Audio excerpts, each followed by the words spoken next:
నేను ఇక్కడే ఒక విషయం అడుగుతున్నా. ఈ జగన్ దళిత ద్రోహేమనా కాదా అని అడుగుతున్నా. గిరిజన ద్రోహేమనా కాదా అని అడుగుతున్నా.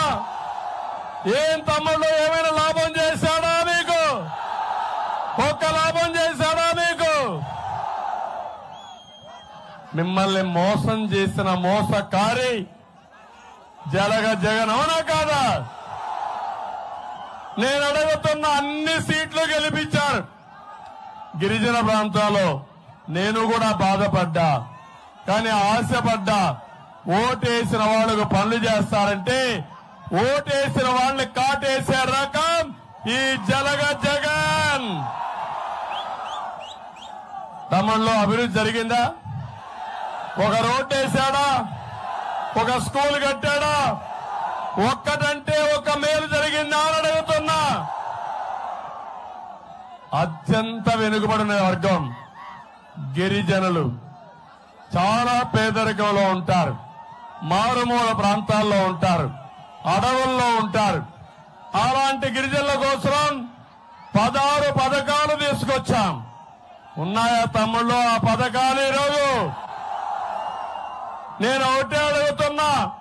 మళ్ళా మోసగాడు వస్తున్నాడు, మిమ్మల్ని కాటేయడానికి వస్తున్నాడు. జరగదని చెప్పాలా లేదా మీరు? నేను అడుగుతున్నా. నేనున్నప్పుడు ఈ గిరిజన పిల్లలు బాగా చదివించాలనుకున్నాను. అవసరమైతే మీ పిల్లల్ని ప్రపంచంలో ఏ యూనివర్సిటీ కావాలన్నా పంపించి ఆ రోజు ఎన్టీఆర్ విద్యోన్నతి కింద మీ అందరి కోసం పాటుపడ్డా, నైపుణ్య అభివృద్ధి కోసం పాటుపడ్డా.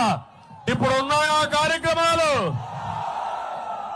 ఇంకొక పక్క గిరిజన పిల్లలు మంచి స్కూల్ చదువుకోవాలని జిల్లాలో బెస్ట్ అవైలబుల్ స్కూల్స్ ని ప్రైవేట్ స్కూల్లో మీ పిల్లల్ని చదివించాను. ఇప్పుడు చదివిస్తున్నారా తమ్ముళ్ళు అని మిమ్మల్ని అడుగుతున్నా. ఎందుకు గిరిజనుల పైన కక్ష మీకు? వీళ్ళు బాగుంటే చూడలేరా మీరు? వీళ్ళు పైకి వస్తే ఓర్వలేరా మీరు? ఇంకొక పక్క తమ్ముళ్ళు ఈరోజు మీరు చూస్తే 60% సబ్సిడీతో ట్రై కార్లో మీకు రుణాలు ఇచ్చేవాళ్ళం. కేంద్రం కూడా సహాయం చేసేది. ఈ 5 ఏళ్లలో ₹1 మీకు వచ్చిందా? ఒక పథకం వచ్చిందా? ఒక వ్యక్తికి సబ్సిడీ ఇచ్చారా? ఇంకొక పక్క నేను ఆలోచించాను. ఏజెన్సీ ప్రాంతంలో పేదవాళ్లు ఉంటారు, పౌష్టికాహారం సమస్య ఉందని ఆ రోజు మీరు చూస్తే ఫుడ్ బాస్కెట్ పథకం తీసుకొచ్చి